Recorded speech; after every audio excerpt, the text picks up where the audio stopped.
ځان نه علاقه ده. وی کتل صحابه کرام مخکې تللي دي، ویل بی بی عایشې خوښه دی نه ده چې منډه ووو. ویل راځه چې منډه ووو، نو یو بل سره یې منډه شروع کړه.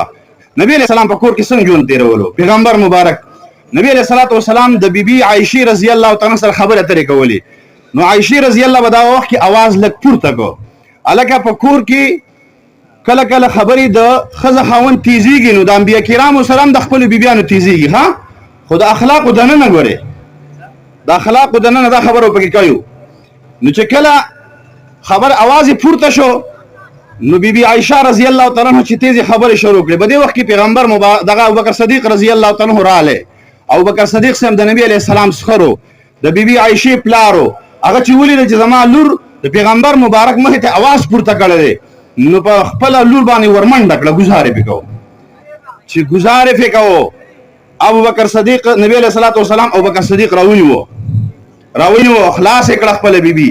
بیا چې ابوبکر صدیق صاحب په غوسه کې ووته، نو د خپلې بیبي ته یې څه وفرمایل؟ هلکه دا اخلاق زده کړې. ښه، خپلې بیبي ته یې وفرمایل، ویل عایشې خیال دې وکړه، نو ویل دا سړي نه مې څنګه خلاصه کړې؟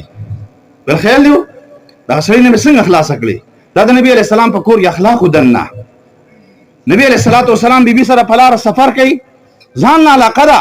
وی کتل صحابه کرام مخکې تللي دي، ویل بی بی عایشې خوښه دی نه ده چې منډه ووو.